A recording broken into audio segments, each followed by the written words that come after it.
What's up, y'all? Welcome to another Objective-C tutorial, and in this tutorial I'm going to be talking about polymorphism. Now, my guess is that you probably heard polymorphism before, and you heard it's one of the most confusing topics in objective-oriented programming, but trust me, it's not, especially when I'm teaching it to you, because I'm going to make it real simple, real easy, crystal clear. So, the first thing we're going to need to do is I went ahead and we're starting from a blank program. The only thing I typed in already is, all the housekeeping stuff. So let's go ahead and add some new classes. So go ahead, right click source, add new file, and go ahead and let me show you what I'm doing here. Go ahead and click next. And I'm gonna have a numbers class and a characters class. Name the numbers class like nums or something like that. Finish. And now we have a header for our numbers class. So first of all, we want to import from foundation, and let me see what time it is. Say 38, so now I know when I run out of time. Alright, so go ahead and import from foundation. Tighten this up a bit, that's what she said.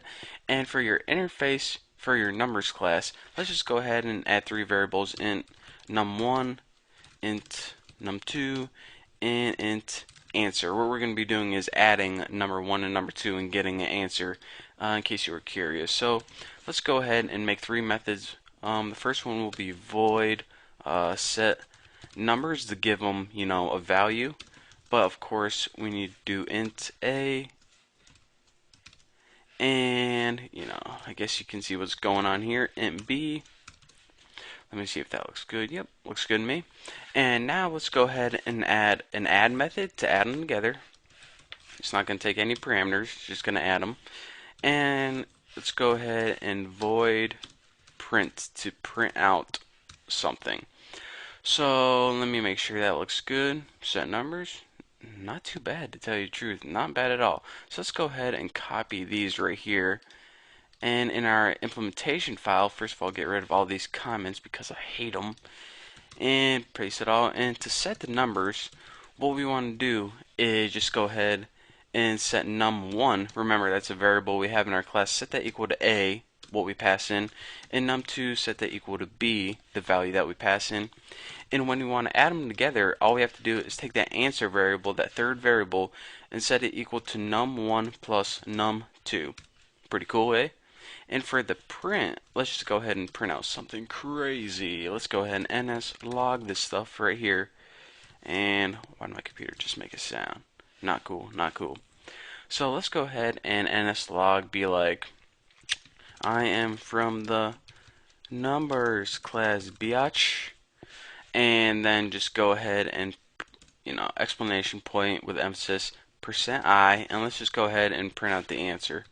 So pretty odd classes we got going on right now, but I just want to demonstrate, couple simple things. So don't forget, in this class we have a set numbers method that takes two arguments and sets them equal to numbers. Add method, which pretty much sends answer equal to the sum of the num1 and num2, and print method that prints everything out. So now that we have that good to go, let's go ahead and create a new class, add new file, next, and name this one chars with a Z. I don't like to name it my classes like numbers or characters because there might be a built-in method already, so I like to no one's going to build a method that includes a Z at the end besides me, so that's why I like to do that. So let's go ahead, foundation and foundation. There we go. And interface. That interface looks good so far. So for our interface, let's just have two variables, char, and I guess I didn't even mention this before. A char is pretty much a character like W or B. That's all it is. So that's what class we're going to be working with. Two variables in here, char C1, char C2. And let's just go ahead and add three methods. Void set chars, and we're going to be using a similar name. Go ahead and put add and print. So now you're already seeing one thing right now. Alright, we have three methods in each class, the nums and the chars. But look, two methods have the same name. They both have add and print. Oh, I see. So, this can get confusing potentially later down the line. So anyways, that's what we're going to be talking about.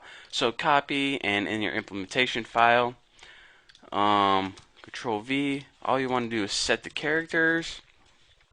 And to do that, let's go ahead and put like C1 equal to, and make sure you put it in single quotes. Put it equal to any capital letter you want, like B, and C2 equal to W. That looks good. It doesn't really matter the letters.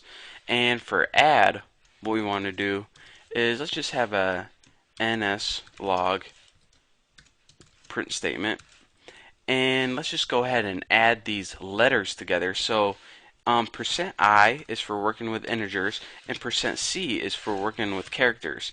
So let's go ahead and print out two characters right next to each other that are going to be C1 and C2, or BW. So BW should appear whenever we call this method. Now for our print statement, let's just go ahead and like ns logs, nice, ns Lincoln logs. I ramble a lot. So let's go ahead and print out, be like, I am from the Chars class, mofo. Wasn't Chars a Pokemon? Charmander or something? Charizard? I can't remember. But anyways, I'll show you what's going on right here. Make sure we got everything set, good to go. So what we did in this tutorial is we built two classes. We built a numbers class that had three variables, an add and a print method, and we built a character class that had two variables, an add and a print method. So whenever we go in our main method and try to call the add and print method, how's it going to know what one to pick? And we're probably going to get a ton of errors. Or are we? Bum bum bum, leading to the next tutorial. So that's what we're going to be talking about in the next tutorial, and that is pretty much polymorphism. Again, I know I explained nothing, just type a bunch of code in this tutorial. The next tutorial is all the explaining and all how everything works and what polymorphism is. So thank you guys for sticking with me, and make sure to check out the next tutorial for our continuation of this program and for an awesome explanation of polymorphism. So don't forget, if you want the source code, click on the link below to get it for free. Don't forget to subscribe, and I will see you later.